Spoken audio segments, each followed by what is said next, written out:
Good evening दोस्तों, आप सभी का मेरे यूट्यूब चैनल में स्वागत है।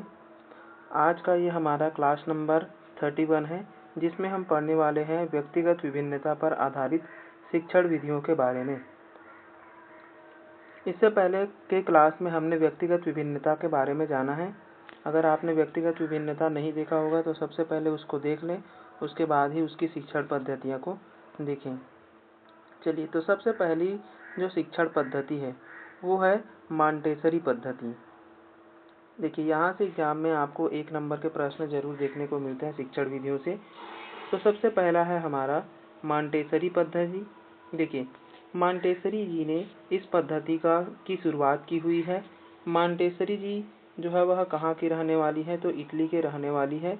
इनकी एक बुक है द सीक्रेट ऑफ चाइल्डहुड और मॉन्टेसरी मेथड, यानी कि एंड मॉन्टेसरी मेथड नाम का एक बुक है। ठीक है, अगली है विशेषताएं देखते हैं। यह पद्धति खेल विधि पर आधारित है। ठीक है, कैसी विधि है ये? खेल विधि पर आधारित विधि है। यह जो मॉन्टेसरी पद्धति है ये 3 से लेकर के 6 वर्ष के बालकों की शिक्षा के लिए बनाया गया एक विधि है। ठीक है, देखिए, रूसो के प्रकृतिवाद सिद्धांत पर आधारित है। यानी कि जो रूसो है वो क्या थे? एक प्रकृतिवादी मनोवैज्ञानिक थे। तो उन्हीं के सिद्धांत पर आधारित जो मॉन्टेसरी पद्धति है वह भी उसी के समान है। ठीक है, इसमें क्या किया जाता है? जो मॉन्टेसरी पद्धति है इसमें इंद्रियों पर फोकस किया जाता है, यानी कि खेल खेल में ही बच्चों को सिखाया जाता है। अब इंद्रियां सभी जानते हैं 5 इंद्रियों के बारे में, है ना। चलिए आगे देखते हैं। तो आगे है, इसमें क्या होता है? इसमें लैंग्वेज स्किल जो LSRW होता है, यानी कि लिसनिंग, स्पीकिंग, रीडिंग और राइटिंग, यानी कि ये जो क्रमवार है ना। इस प्रकार से हमारा जो लैंग्वेज स्किल है ये होता है। लेकिन मॉन्टेसरी पद्धति क्या कहती है, यानी कि मॉन्टेसरी ने क्या कहा इसे, कि सबसे पहले बच्चे जो है वह लिखना सीखते हैं, उसके बाद में क्या करते हैं? पढ़ना सीखते हैं। यानी कि यहाँ पर जो मॉन्टेसरी जी उन्होंने मुख्य रूप से किसे माना है कि यहाँ पर लिखने को मुख्य रूप में माना है ना। उसके बाद में ही क्या कहा है? पढ़ना कहा है। अर्थात लिखना आवश्यक है, फिर बाद में क्या होता है? पढ़ना होता है। ठीक है, इन्होंने प्रयोग किया हुआ है किन पर? ये जो हम पढ़ रहे हैं जो इंद्रियों के माध्यम से बच्चे सीख रहे हैं ना, 3 से लेकर के 6 वर्ष के, वो कैसे होते थे? तो मंद बुद्धि या फिर सामान्य बालक होते थे। ठीक है, खास करके ये बालक जो है वह क्या थे? औसत बुद्धि से कम वाले होते थे। ठीक है, चलिए, इनकी शिक्षण पद्धति के 3 भाग होते हैं। यानी कि इनकी जो शिक्षण पद्धति है, जो हम खेल खेल में सीख रहे मॉन्टेसरी पद्धति है ना, वो जो है वह 3 रूपों में बांटा गया था मॉन्टेसरी के द्वारा। देखते हैं किन किन रूपों में बांटा गया है। तो सबसे पहले भाषा की शिक्षा, दूसरा है कर्मेंद्रियों की शिक्षा के द्वारा बच्चों को सिखाया जाता है, तीसरा है ज्ञानेंद्रियों की शिक्षा देकर के बच्चों को सिखाया जाता है। ठीक है, अब जो 3 वर्ष के या 3 से लेकर के 6 वर्ष के बालक हैं उन्हें सबसे पहले क्या कराया जाता था? राइटिंग कराया जाता था, यानी कि लिखने के लिए अभ्यास कराया जाता था। फिर वो लिखते लिखते भी क्या हो जाते थे? पढ़ना सीख जाते थे। ठीक है, इसमें जो कर्मेंद्रियों की शिक्षा है, यानी कि कर्मेंद्रिय कहने का मतलब है कि बच्चों को स्वस्थ रहने की शिक्षा दी जाती थी। यानी कि कैसे? कि आप हाथ पैर की साफ सफाई रखेंगे तो आपको जो है वह आपके स्वास्थ्य जो है वह क्या होंगे? स्वस्थ रहेंगे, तभी आप क्या कर पाएंगे? शिक्षा ग्रहण कर पाएंगे। इस प्रकार से इसमें क्या किया जाता था? कर्मेंद्रियों की भी शिक्षा दी जाती थी। ठीक है, ज्ञानेंद्रियों की शिक्षा, यानी कि इंद्रियों की शिक्षा इसमें दी जाती थी। यानी कि हम सबसे पहले क्या है इसमें जो है ना, देखना, सुनना, बोलना, ये सभी क्या है? सीखते थे, स्पर्श करके सीखना। ठीक है, चलिए आगे देखते हैं। यह जो पद्धति है गणित की शिक्षा पर योगदान दिया, यानी कि इस पद्धति से सबसे ज्यादा जो प्रभावित हुआ है वो है गणित, है ना। इसके लिए जो बच्चों का है ना, बच्चों का जो गृह बनाया गया था उसे हम क्या कहते हैं? बाल गृह कहते हैं, यानी कि इसी को अध्यक्ष कहते हैं। ठीक है, चलिए, तो ये था हमारा मॉन्टेसरी पद्धति। देखिए, मॉन्टेसरी पद्धति यहाँ पर समाप्त होता है। छोटा सा ही है लेकिन बहुत ही इम्पोर्टेंट है सभी के लिए, जहाँ पर टीचिंग के कुछ भी पूछे जाते हैं वहाँ पर मॉन्टेसरी पद्धति जो है वह बहुत ही महत्वपूर्ण टॉपिक रहता है। ठीक है, चलिए आगे देखते हैं। दूसरा है हमारा किंडरगार्टन विधि। देखिए किंडरगार्टन विधि यह भी बहुत ही इम्पोर्टेंट है। देखिए किंडरगार्टन विधि के जो जनक है वो है हमारे फ्रॉबेल। ठीक है, इनका जो पूरा नाम है वो है फ्रेडरिच विल्हेम अगस्टा फ्रॉबेल, है ना। तो हम ये जानेंगे कि इनका जो नाम है वो क्या है, फ्रॉबेल है। ठीक है, फ्रॉबेल ने क्या किया कि एक ऐसी विधि बनाई है जिसमें खेल विधि के साथ साथ, है ना, बच्चे जो है वह क्या करते थे, एक गार्डन के समान, है ना, मतलब कि कह सकते हैं कि जो विद्यालय था उसको गार्डन के समान बनाया गया था। वहाँ पर शिक्षक जो है वह बच्चों की देख रेख करते थे, यह मानते थे हमारे फ्रॉबेल। इसमें क्या होता था, जो किंडर है ना, यानी कि जो किंडरगार्टन है वो दो शब्दों से मिलकर बना है, किंडर और गार्टन। तो किंडर का जो अर्थ है वो होता है बच्चा और गार्टन का अर्थ होता है बगीचा। पूर्ण रूप में हम इसका अर्थ देखें तो क्या होगा, बच्चों का बगीचा हो जाता है।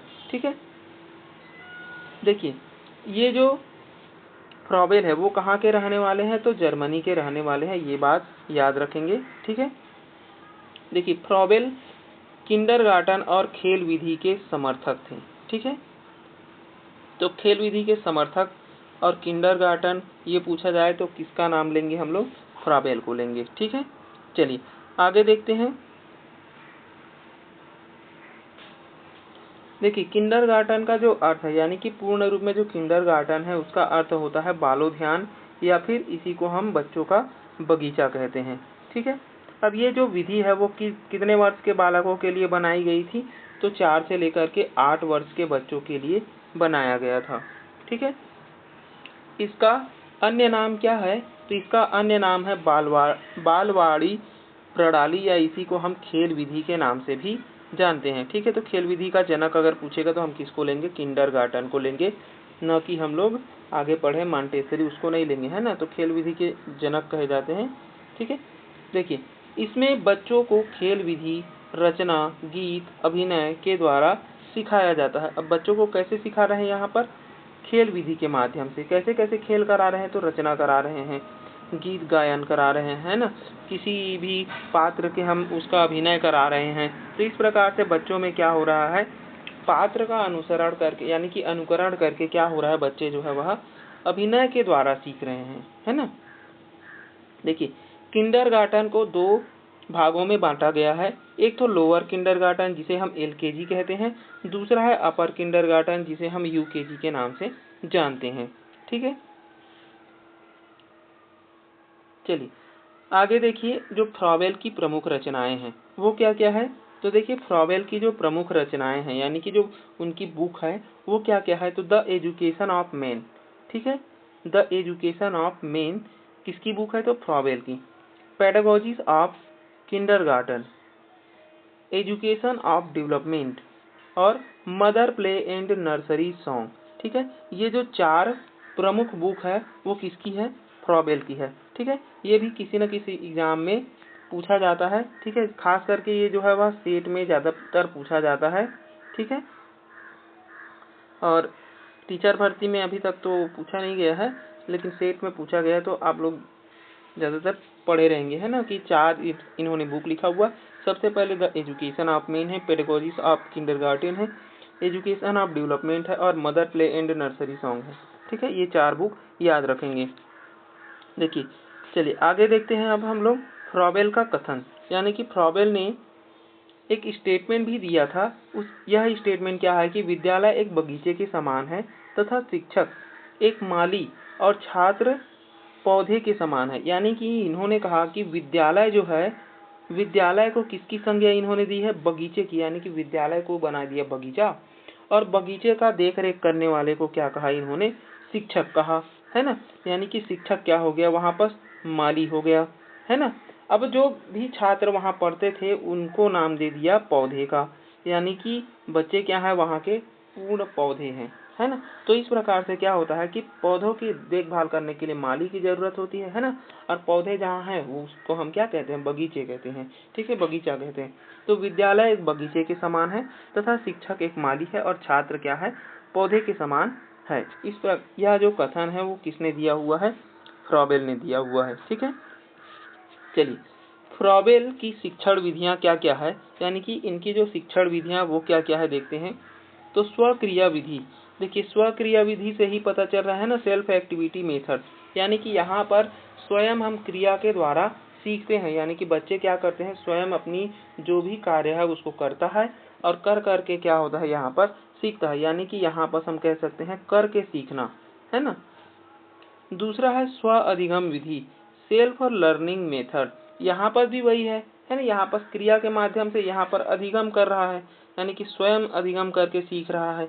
ठीक है, तीसरा है कहानी कथन विधि, यानी कि स्टोरी के माध्यम से सीख रहा है ना। बहुत जो बड़ी बड़ी कहानियां हैं, कहानियां सुन के बच्चे यहाँ पर क्या हो रहे हैं, सीख रहे हैं। तो कहानी कथन विधि भी जो है वह किसकी है, फ्रॉबेल की है। चलिए, और है लास्ट, जिसे हम बाल कविताएं विधि कहते हैं। ठीक है, जिसे हम नर्सरी रैम्स के नाम से जानते हैं। देखिए इनकी जो शिक्षण विधियां वो बहुत ही इम्पोर्टेंट है ना। इनमें से कोई 3 ऑप्शन में आ जाता है और एक ऑप्शन में नहीं रहता है। ठीक है, तो आप लोगों को चारों जो है वह याद ही करना पड़ेगा, है ना। सबसे पहली है स्वक्रिया विधि, स्व अधिगम विधि, कहानी कथन और बाल कविताएं विधि। ठीक है, इस प्रकार से फ्रॉबेल की 4 विधियां हैं जिसके माध्यम से बच्चे जो है वह क्या करते हैं, सीखते हैं, है ना। चलिए आगे देखते हैं। अब ये भी हमारा जो किंडरगार्टन है ना, ये भी समाप्त होता है। तो किंडरगार्टन विधि में हम सबसे ज्यादा महत्वपूर्ण किस किस चीज को याद रखेंगे। तो देखिए सबसे पहले हमें किंडरगार्टन विधि के जनक जो कि कौन है, फ्रॉबेल है। तो इनको जानना जरूरी है ना, कि इसके जनक कौन है, तो फ्रॉबेल है। दूसरा, यहाँ पर जो आयु सीमा है वो 4 से लेकर के 8 वर्ष है, ये याद रखना है। ठीक है, तीसरा, इनकी जो शिक्षण विधियां हैं वो कितनी हैं, तो शिक्षण विधियां जो है वह 4 है। क्या क्या है, तो स्वक्रिया विधि है ना, सेल्फ लर्निंग मेथड है, स्व अधिगम विधि है, कहानी कथन विधि है, और एक है हमारा कहानी कथन और स्टोरी, है ना, कविताएं विधि है। ठीक है, तो ये 4 विधि है, इसको भी हमें याद रखना पड़ेगा। ठीक है, और क्या याद रखना पड़ेगा, तो हम फ्रॉबेल से याद रखेंगे खेल विधि को। ठीक है, और जो हमारा किंडरगार्टन है वो 2 प्रकार से है, एक तो LKG है और दूसरा है हमारा UKG।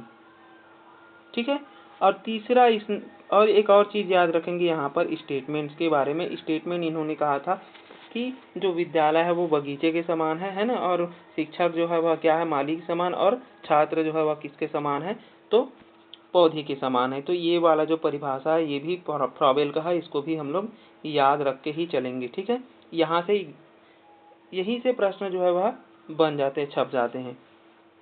चलिए, ये था हमारा आज का दूसरा विधि, है ना, इंडिविजुअल डिफरेंस पर। अब तीसरा इम्पोर्टेंट है जो कि बहुत बार एग्जाम में पूछा गया है। ठीक है, खास करके इसके जनक को पूछा गया है। तो देखिए ये है हमारा प्रोजेक्ट विधि। ठीक है, तीसरा है हमारा प्रोजेक्ट विधि, ये हमारा तीसरा है। ठीक है, प्रोजेक्ट विधि।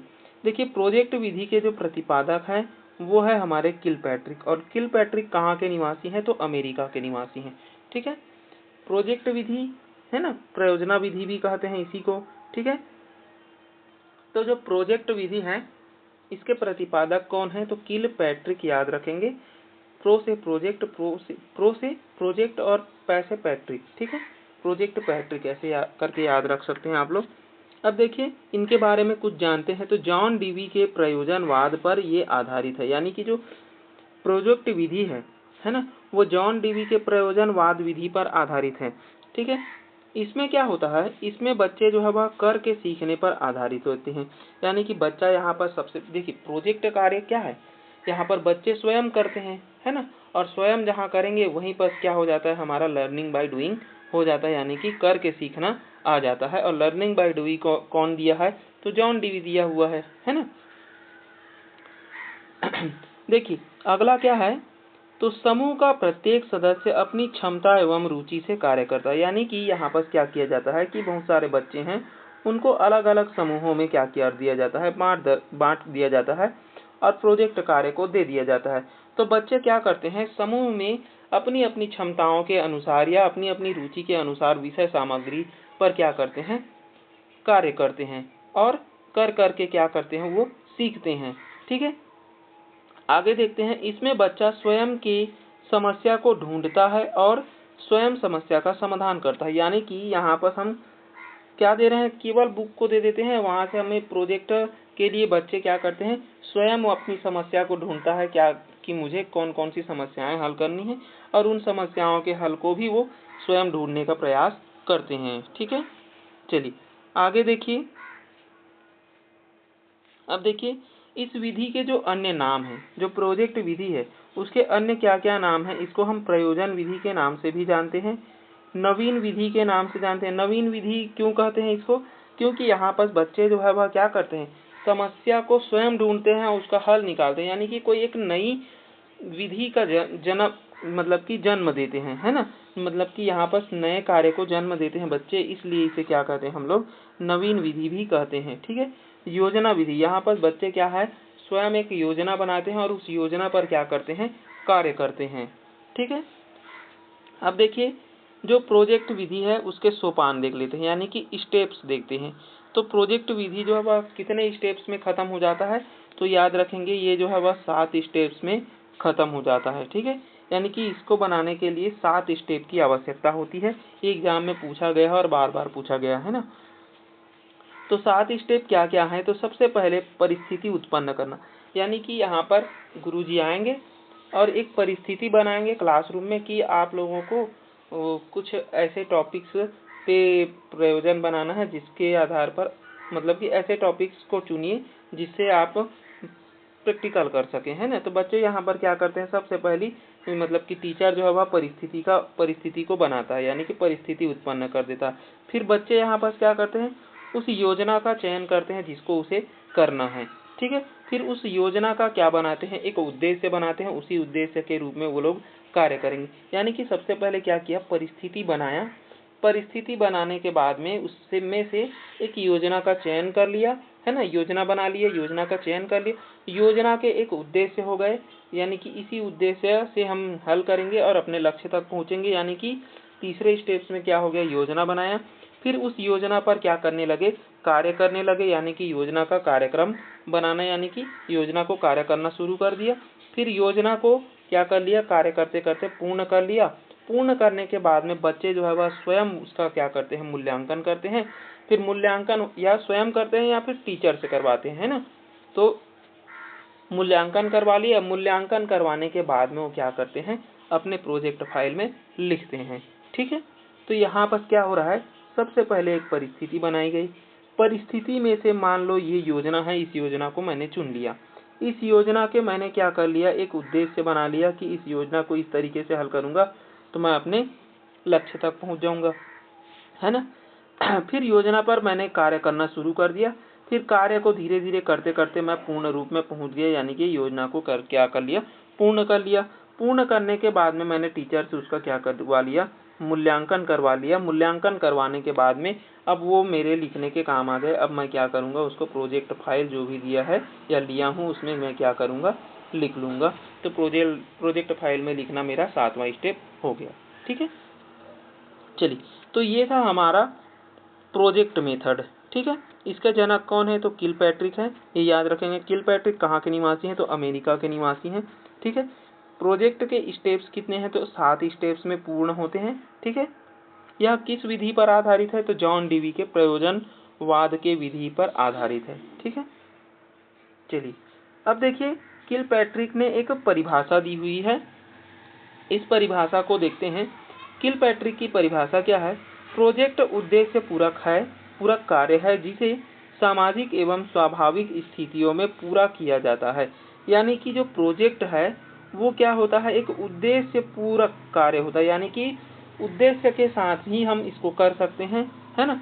जिसे हम कैसे करेंगे, सामाजिक रूप से कर सकते हैं या फिर स्वाभाविक स्थितियों से हम कर सकते हैं, यानी कि दोनों तरीके से हम कर सकते हैं। तो ये था हमारा क्या, प्रोजेक्ट विधि। तो आज हमने क्या पढ़ा है, सबसे पहले हमने पढ़ा था मॉन्टेसरी पद्धति। ठीक है, दूसरा हमने पढ़ा है किंडरगार्टन पद्धति और तीसरा हमने पढ़ा है किलपैट्रिक पद्धति। ठीक है, तो ये 3 पद्धतियाँ हमने आज पढ़ी है। कल हम पढ़ने वाले हैं डाल्टन विधि के बारे में। ठीक है, फिर इससे आगे और भी विधियां हैं, उसको हम धीरे धीरे करके पढ़ते जाएंगे। ठीक है, तो ये थे, हमने 3 विधि पढ़ लिया। कल से हम पढ़ेंगे डाल्टन विधि। चलिए, धन्यवाद। अच्छा लगे तो लाइक शेयर एंड सब्सक्राइब जरूर करें।